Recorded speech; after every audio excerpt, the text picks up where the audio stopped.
Amendment rights. Thank you, Millie. She is not just a mama grizzly, she's a mama grizzly who's probably packing, so don't mess with Millie. Truly, I thank you so much, and I am honored to get to be here. The last time I was in D.C., my family and I were here cruising on Harley Davidsons with Rolling Thunder, which is the rally to honor America's finest, our United States military, our veterans of war.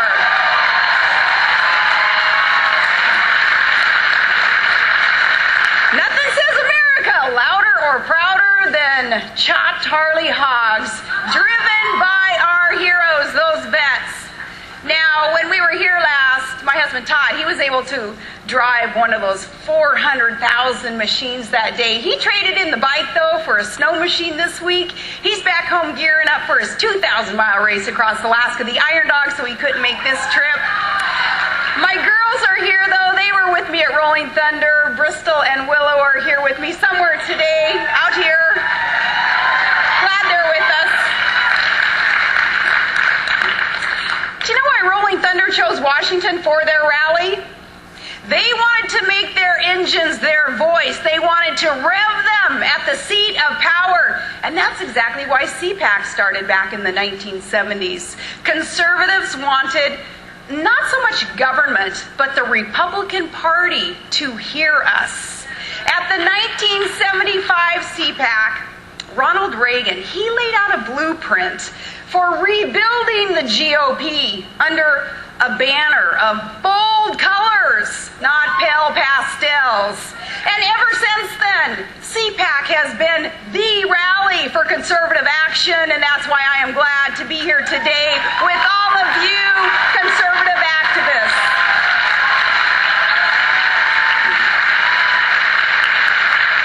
Now today, the conservative movement has never been stronger or brighter, with people at the grassroots. And yet, the federal government has never cast a bigger shadow. So for the last 3 years, we've been waving a bold banner that shouts, "Don't tread on me."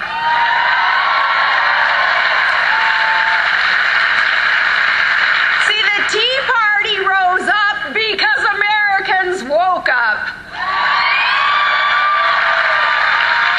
And our movement, it is bigger than one person. It is bigger than one candidate. It is bigger than one party. It's about one country united under God. We aren't red Americans. We're not blue Americans. We're red, white, and blue. And President Obama, we are through with you.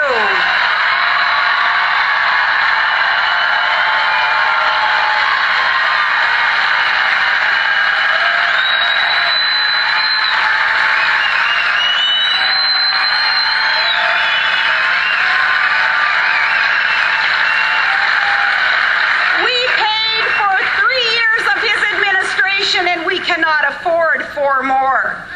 Candidate Obama, he promised to fundamentally transform America, and that's one promise that he has kept.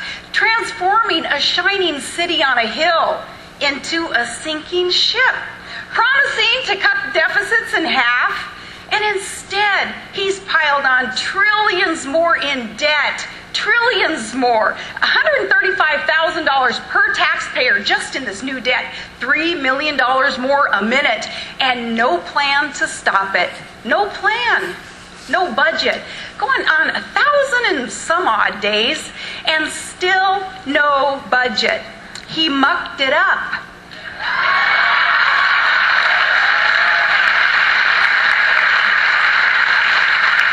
This government isn't too big to fail.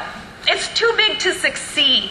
It's too big to ignore, and it is too big to bear anymore. Now, what did we get in return for the president's spending spree? About 8.5% unemployment and 13 million Americans who can't find work. 46 million living in poverty. Now, government dependency under Obama has gone up 23%. And for the first time in our history, folks are fearing that our future is going to be worse than our past. and look around. You can see some decline. You can see failure. But it is not a failure of the American people. It is not a failure of America itself. It is the failure of our leadership.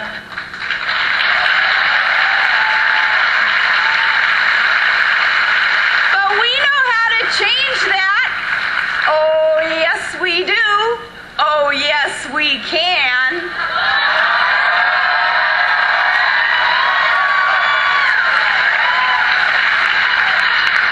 Hope and change. Yeah, you gotta hope things change.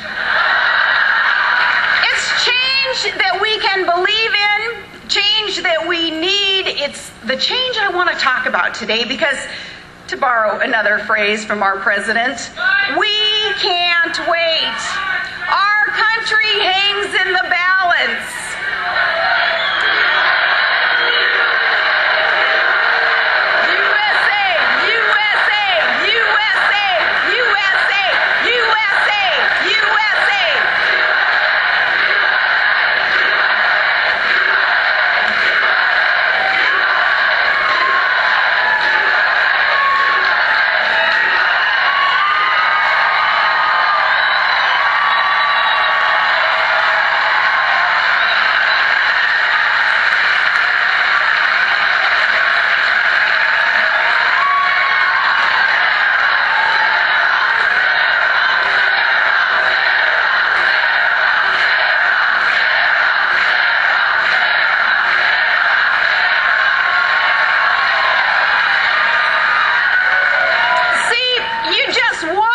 You see how easy that is?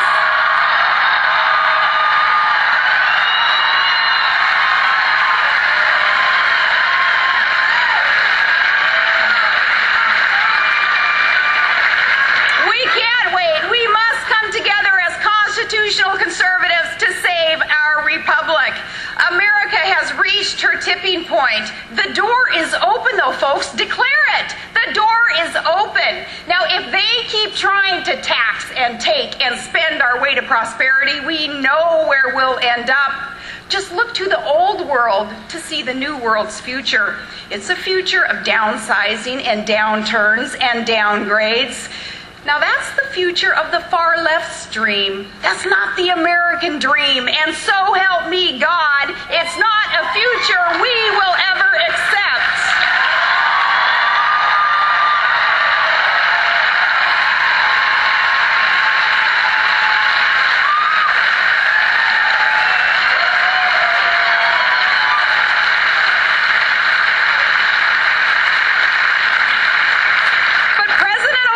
A different view. It's kind of this conflict of visions thing. When I listened to his State of the Union last month, I was really struck that he barely mentioned unemployment and entitlements. What did he talk about? He gave us more promises to give us, quote, an economy built to last. Well, Mr. President, we don't want an economy built to last. We want an economy built to grow, and we certainly don't want your economy built to last.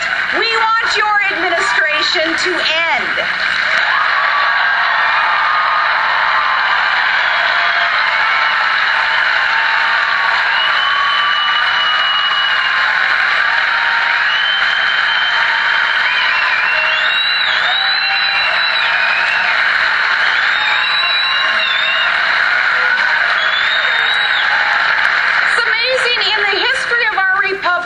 Never has there been such a gaping disconnect between how our own president sees the State of the Union and how the Americans whom he is to serve sees the State of the Union. He actually believes that we are headed in the right direction. Even though 7 in 10 Americans, those with their boots on the ground and their nose to the grindstone, no, they're saying, no, we're headed in the absolute wrong direction. We believe real recovery can't get underway until government gets out of the way.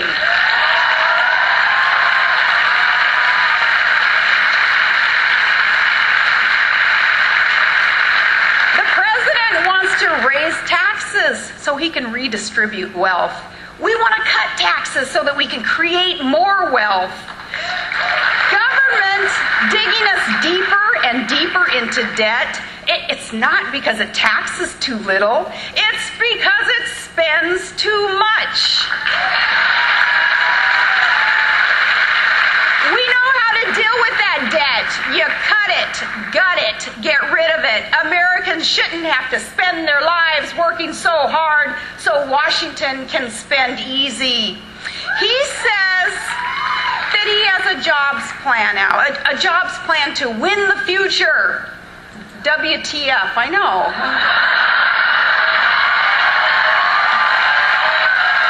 And I'm the idiot.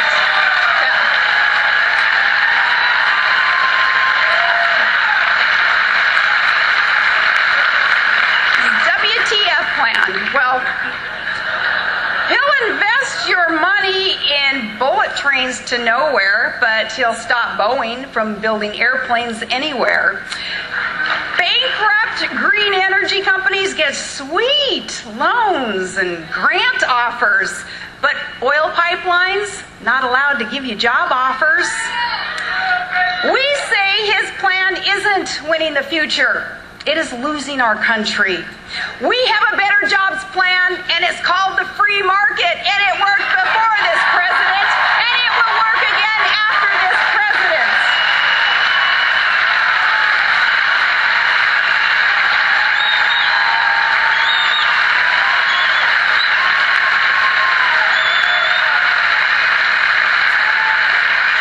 He says that we need more of his financial regulations. We say, go ask MF Global customers how happy they are with his regulatory agencies. Where were they when John Corzine lost $1.2 billion of customer funds?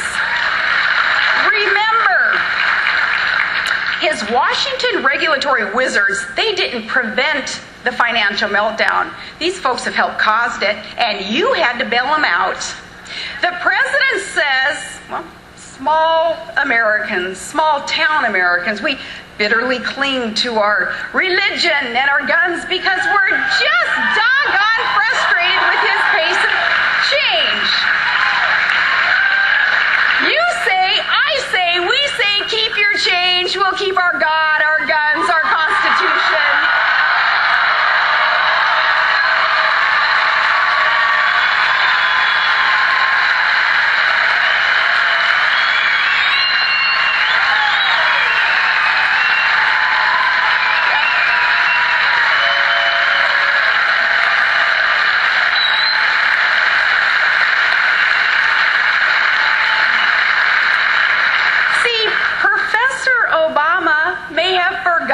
Bill of Rights, but we shall not forsake it, including those rights that our founders risked their lives for, the freedom of religion, our right to bear arms. We will rise up, we will defend them.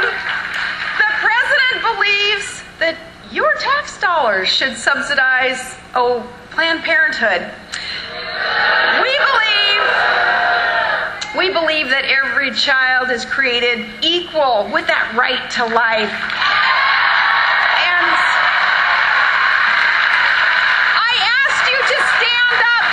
Who cannot stand for themselves. If not us, then who?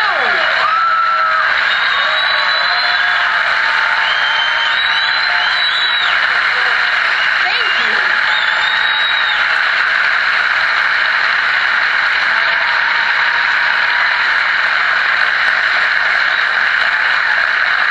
The president believes that we need to consolidate power, centralized power, big power in Washington, because you just can't be trusted to make decisions for yourself. Not about your health insurance, not about your gas mileage, not even about your light bulbs. We believe that it's time to return power to the people. That's where the founders intended it. That's where the Constitution entrusts it. And that is where it belongs again today, people.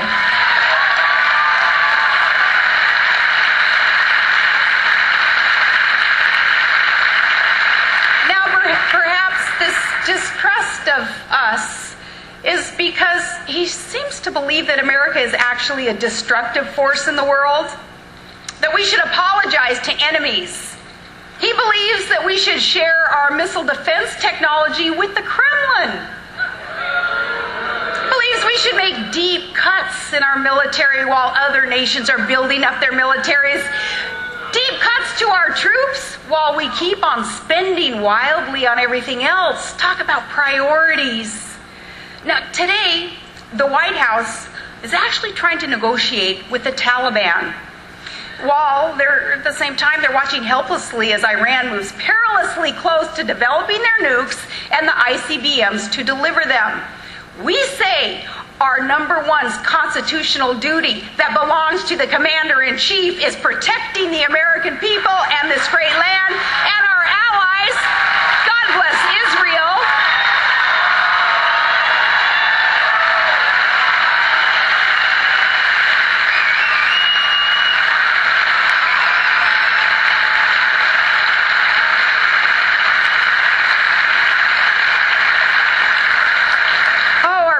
Needs to understand that. He needs to understand what you understand.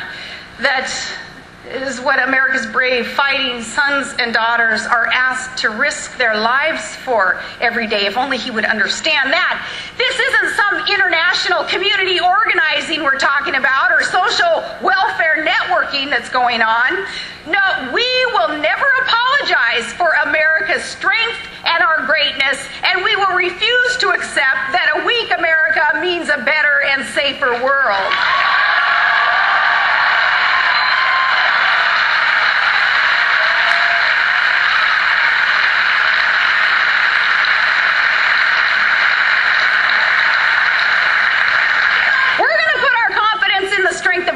Forces, not the hollow promises of our adversaries, and not the cleverness of our diplomats and our bureaucrats.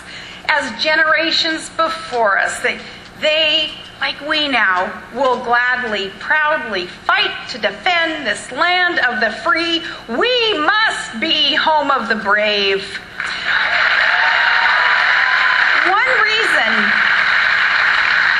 One reason our president, I believe, has such a skewed view here tucked inside Washington is he doesn't get out to see much of real America.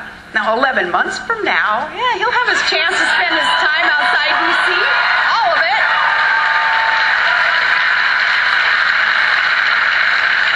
When he comes down from his lofty office and he's finished, rolling back the tides and lowering sea levels or snow drifts or avalanches, whatever all those promises were, when he's finished with all of that, well, then he's going to see that the facts on the ground are much different. The divide between Washington and the rest of the country, it has never been greater and it has never been more dangerous. While America struggles, Washington prospers.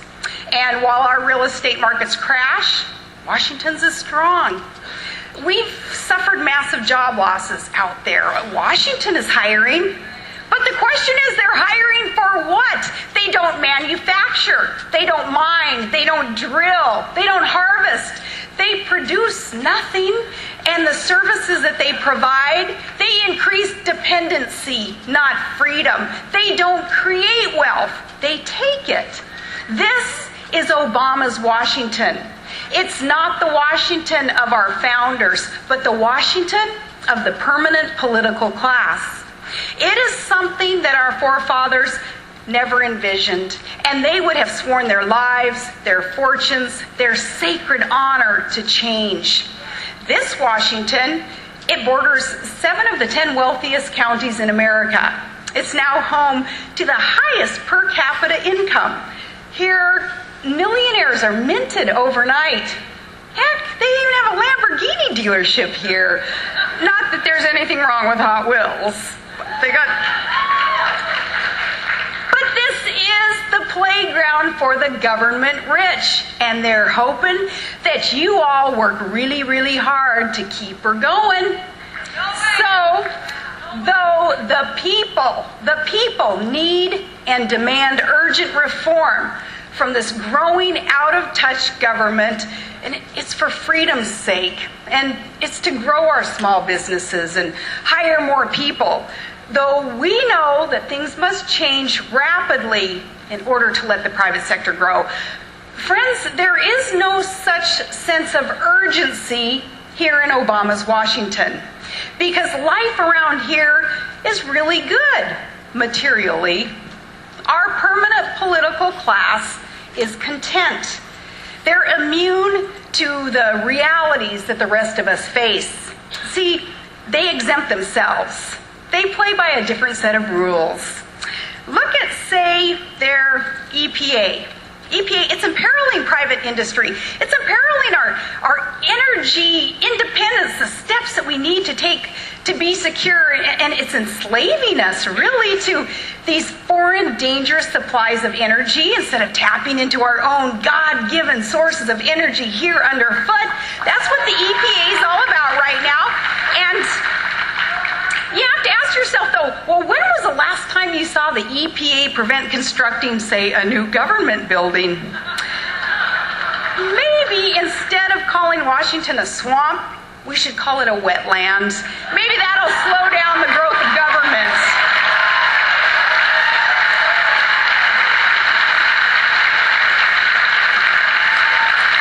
Now, the old Washington of our founders, it was a place where you came to serve your government, not prosper over it and on it and off of it. No, you left your home, you left your farm, you left your industry behind to serve the common good.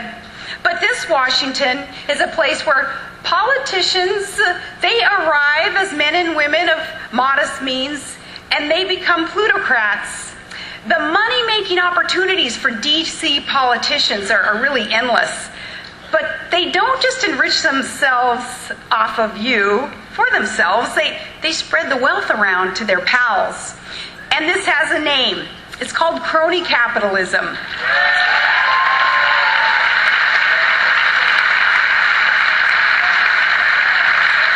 I said in a speech in America's Breadbasket over the summer, I said, this isn't the capitalism of free men and free markets, of risk and sacrifice, of innovation and hard work. No, it's the capitalism of connections and of government bailouts and handouts and waste and corporate welfare and corruption.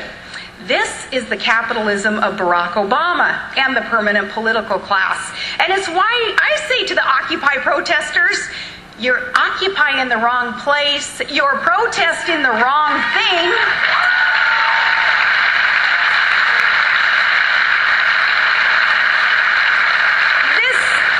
Capitalism is a root of our economic problems. It has spurred the expansion of government, which diminishes, of course, freedom and opportunity for all to rise and to succeed. See, some politicians get elected just by promising more programs and new freebies and new favors, and then government grows to accommodate their promises. It never shrinks. And that crowds out the liberating individual initiative and the equal opportunity that America was built upon. It swallows up the work ethic that we try to teach our children, and it extinguishes that independent, pioneering American spirit. Now, often, they come to D.C. denouncing the place as, the cesspool of corruption. But after a year or two, they decide, it's not a cesspool, more like a hot tub. And they're hopping in, enjoying the jacuzzi. Well, America, it is time that we drain the jacuzzi and we throw the bums out with the bathwater.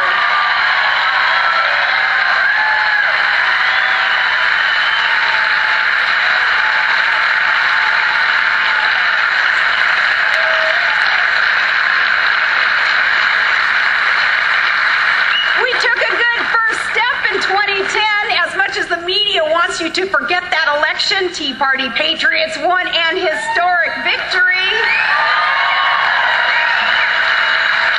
We the people rose up and we spoke up, and our message message was, we don't want the left's big government agenda, we can't afford it, and we won't pay for it. Now, these points that I make about Congress, I want to be clear. I toast the Tea Party members there in Congress. Many of them who have fought so bravely against the status quo. And they've agreed with us that you can't get out of debt by digging deeper into debt. Some even voted against giving the president another plastic credit card that we expect our kids and our grandkids to have to pay off for us. Barack Obama has fought these folks every step of the way. He has dismissed them. He has lied about them. They have held their ground. They've kept their promises to the people who hired them, and now they need reinforcements. Will you help them?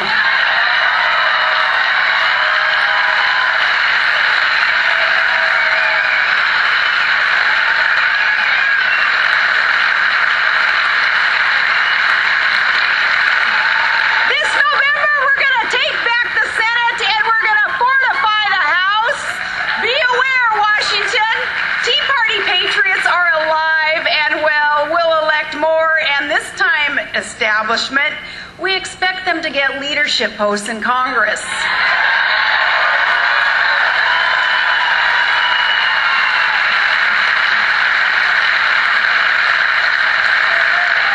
But to fix Obama's Washington, to return power to the people, we must replace Obama at the ballot box. He is sinking our ship of state. When a ship is going down, the last thing you need is a community organizer just reorganizing the deck chairs while singing, "Let's Stay Together."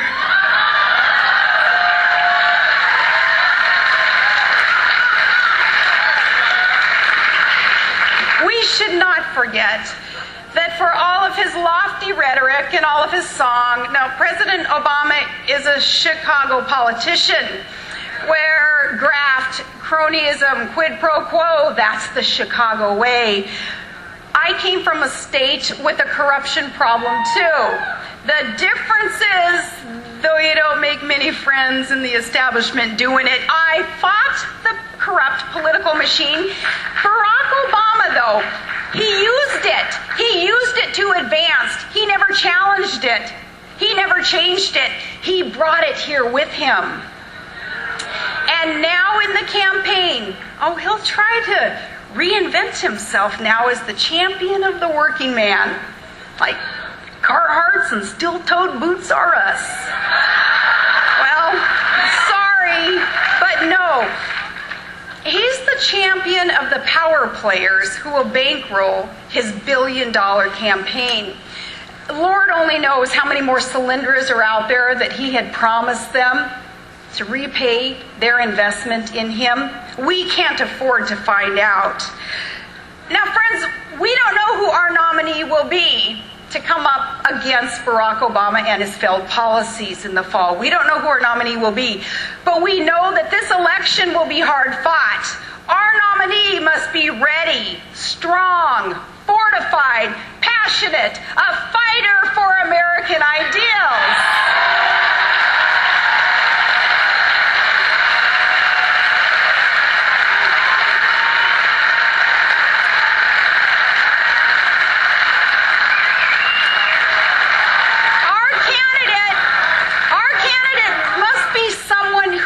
Instinctively turn right to constitutional conservative principles.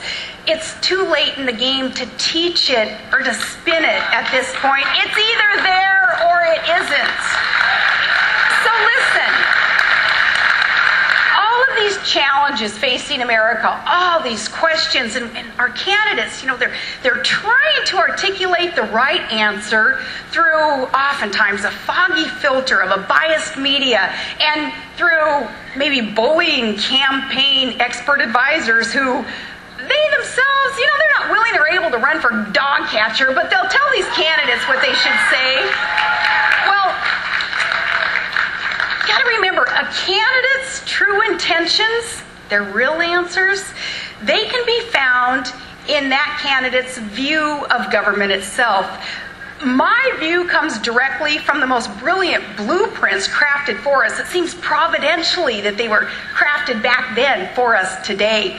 Our charters of liberty, they assert that all political power is inherent in the people.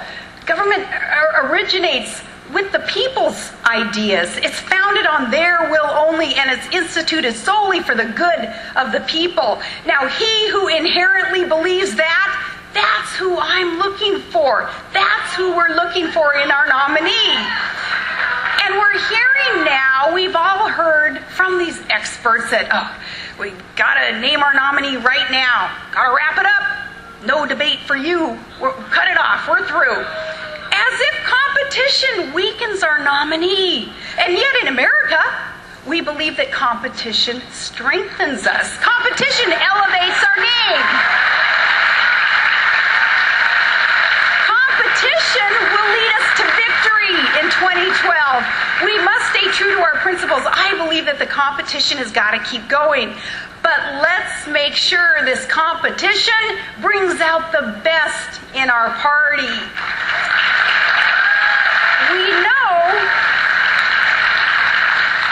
We know that the far left and their media allies can't beat us on the issues. So instead, they'll distort our records. They'll smear our reputations. They'll even attack our families. Let's not do the job for them. Okay, Republicans? Okay, independents? In 2008, man, we saw that opponents will stop at nothing to destroy our party's ticket. Even after the race, attempts to destroy would continue. We can't let the next ticket go through that. We can't let them divide us. Together, we must stand as conservatives with common sense, with the servant's heart for the good of our party. But more importantly, for the sake of our country, we must stand united. Whoever our nominee is,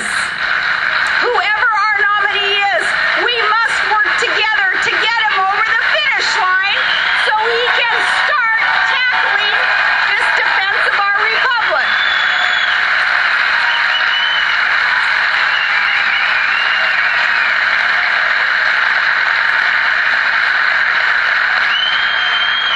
And then next year, at this time next year, we will have a true conservative in the Oval Office.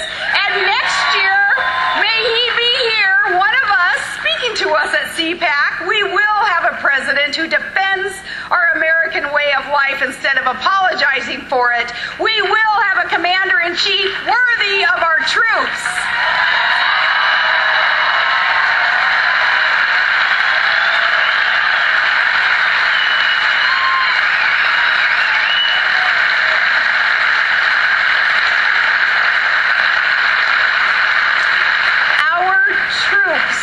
In uniform who are serving something greater than self, sacrificing much around a dangerous world so that we here at home can enjoy the blessings of liberty.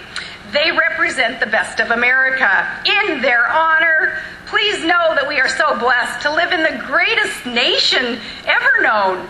Don't squander this. Remember Ronald Reagan's inaugural address. He acknowledged in that we've been set aside in a very special way, so we mustn't stray from our noble beginning. He reminded us that we'd be a free people living under the law with faith in our Maker and our future. He implored us to not stray from our conviction that standards of right and wrong do exist, and they must be lived up to. Friends, we are the heirs of patriots who cast off the chains of tyranny, of immigrants who braved the seas, of pioneers who pushed into the great unknown, of soldiers who stormed foreign shores, of farmers and workers laboring in fields and in factories from dusk to dawn. They toiled so that their children would have a better life. That is America, and that is freedom, and that is why we are exceptional.